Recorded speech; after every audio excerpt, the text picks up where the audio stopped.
Сайн байцгаана уу хүмүүс. Өнөөдрийн математик хичээл эхлэхээр бэлэн боллоо.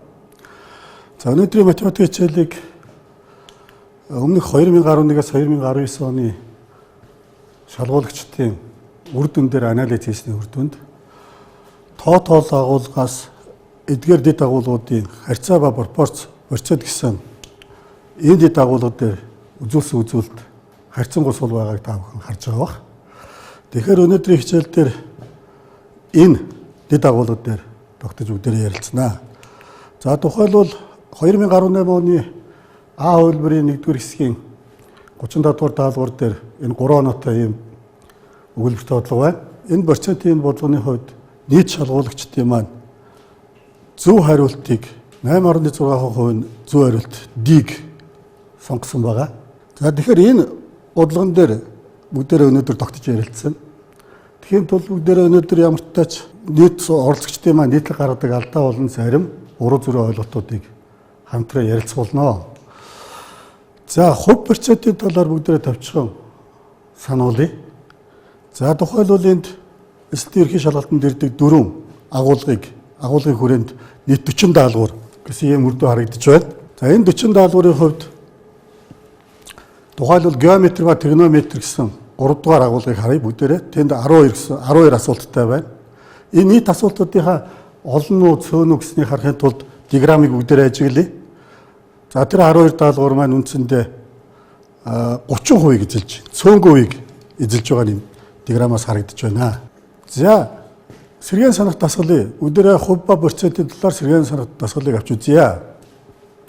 За 1 литр бензиний үн 1800 төгрөг байснаа 10% хямдраад хэсэг хугацааны дараа 3 сарын дараа эргээд 10% өссөн бол 1 литр бензиний үн хэд болох вэ гэсэн энэ дасгалыг бүгдээрээ хамтдаа ажиллаж үзье.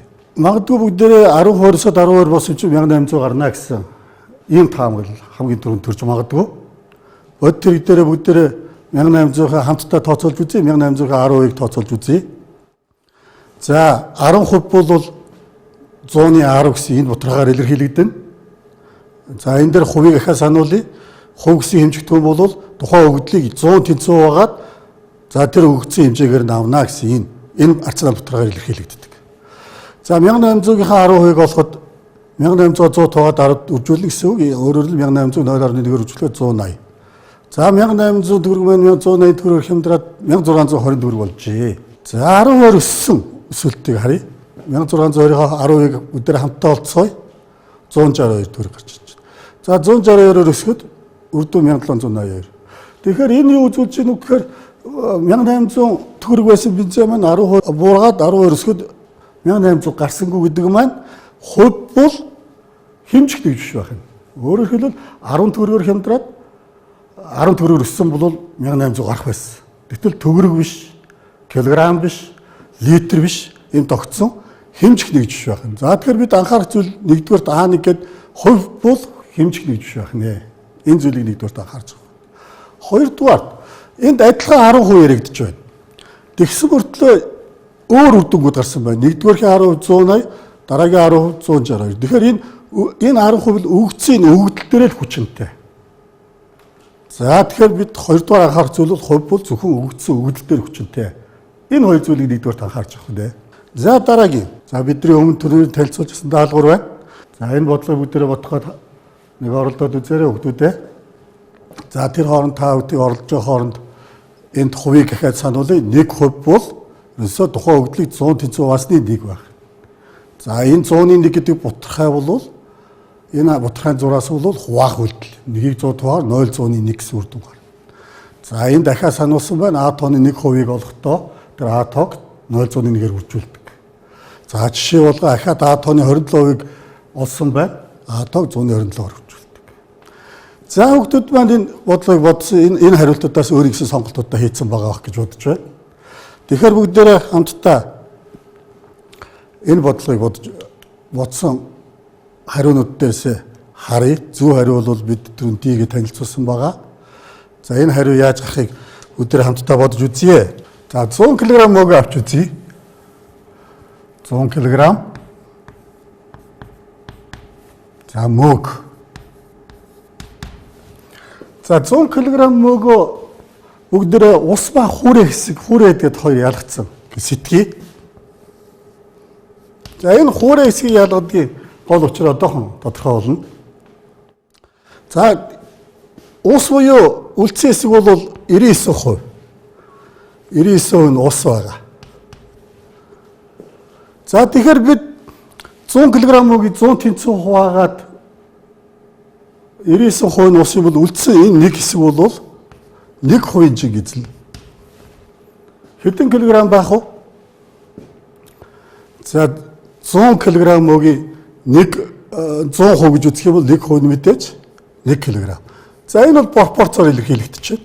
За дэлгэрэнгүй хичвэл 100 кг мөөг маань 100% юм бол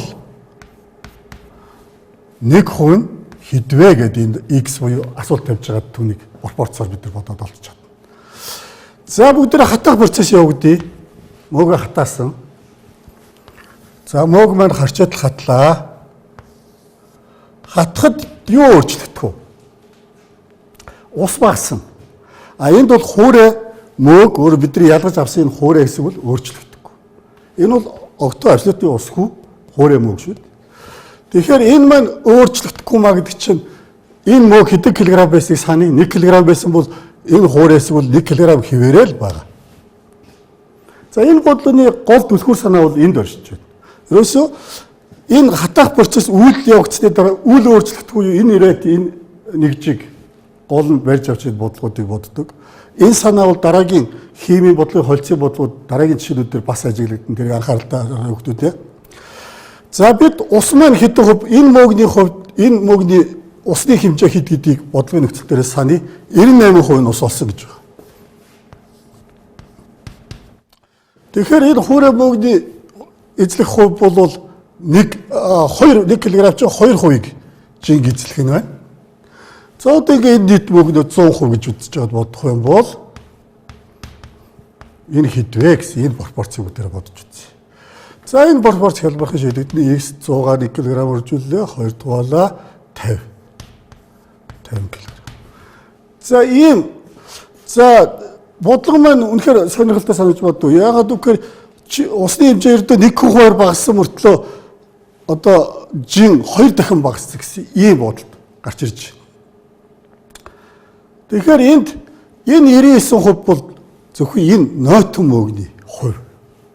Энэ 98% бол өөр өгөгдөл их байна шүү дээ. Энэ 2% бол нэг өгөгдөл дээр яригдаагүй.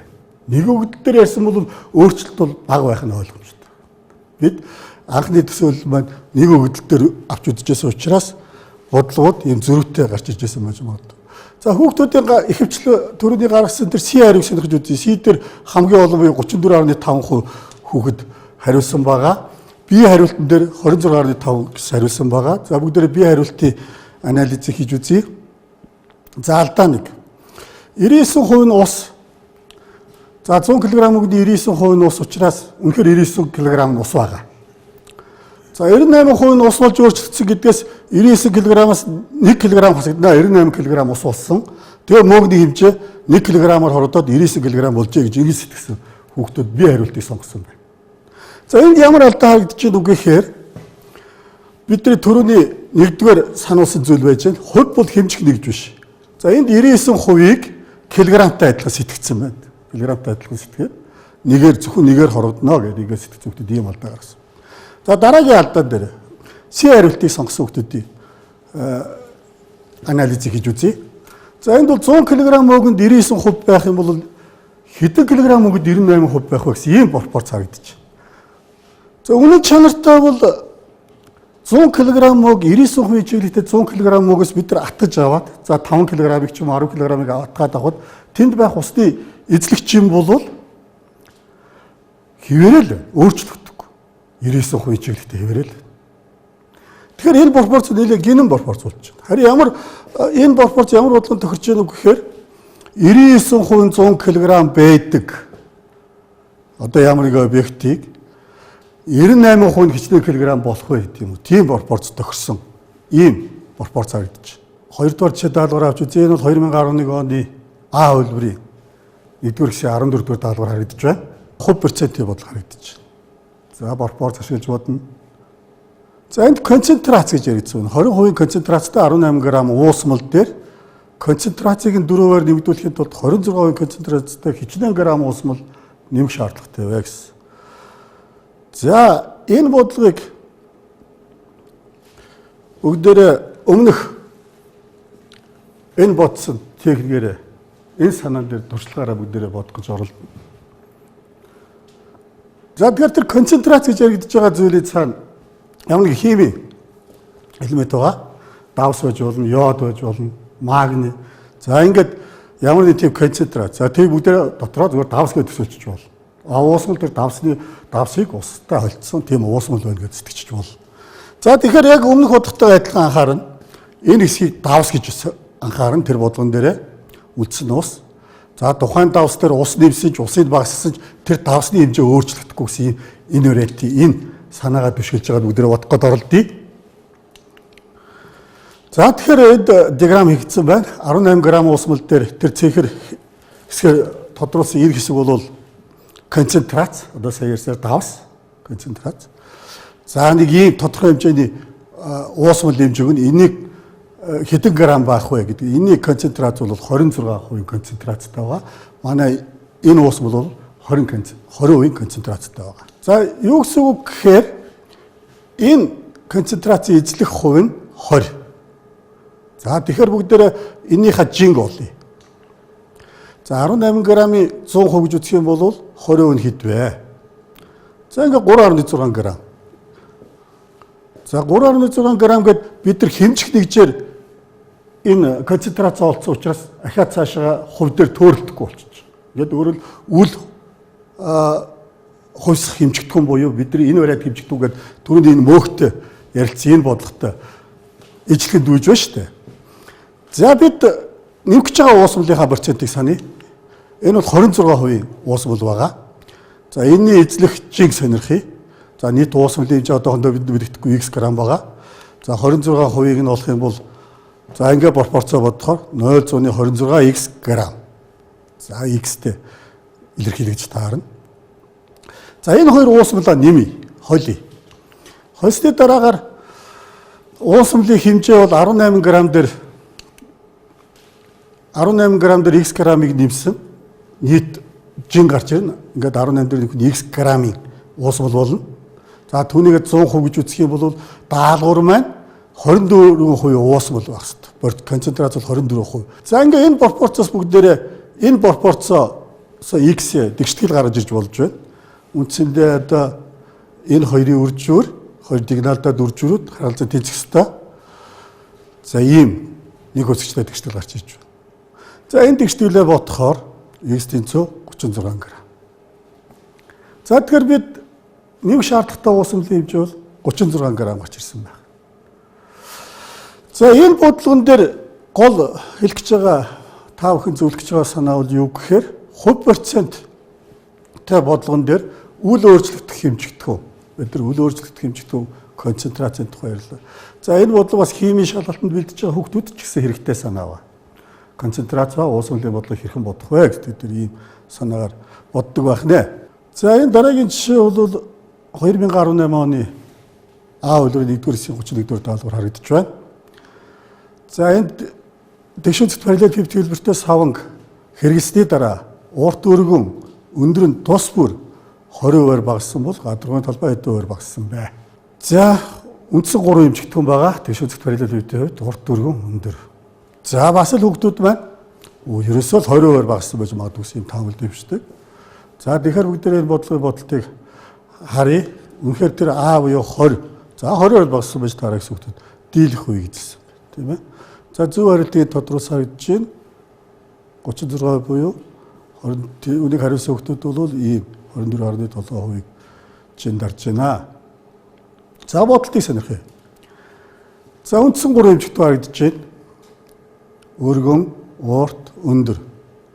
За одоо тэгэхээр энэ параллел пивт буюу хайрцагны гадруугийн талбайг олоход үндсэн 6 тас байгаа.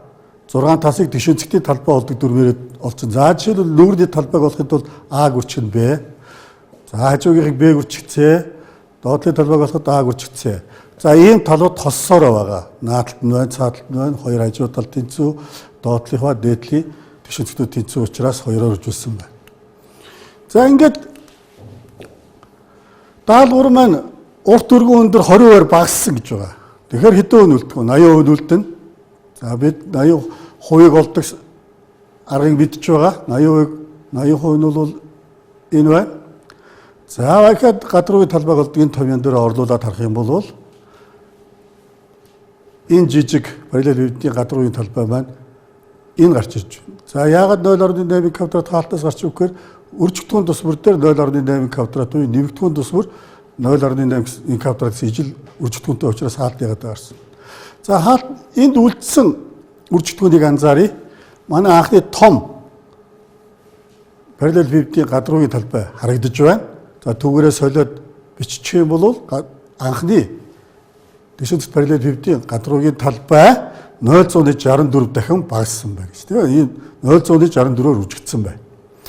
За энэ маань юу гэсэн үг гэхээр энэ гадруугийн талбайн 64%-ийг манай шинэ гадруугийн талбай эзэлж байна гэсэн үг. Тэгэхээр энэ гадруугийн талбайгаас хэдээр багассан байх нь вэ? 36%-аар багассан байх. За дараагийн даалгавар бол жишээ даалгавар энэ доллар ба төгрөгийн ханш, евро ба төгрөгийн ханштай холбоотой юм бодлого байна. За энэ даалгаврыг сурагч та бүхэнд даалгавар үлдээе. Дараагийн хичээл дээр энэ бодлогын бодолтыг танилцуулъя. За анхаарал тавьсан та бүхэнд баярлалаа. Дараагийн хичээл хүртэл баяртай.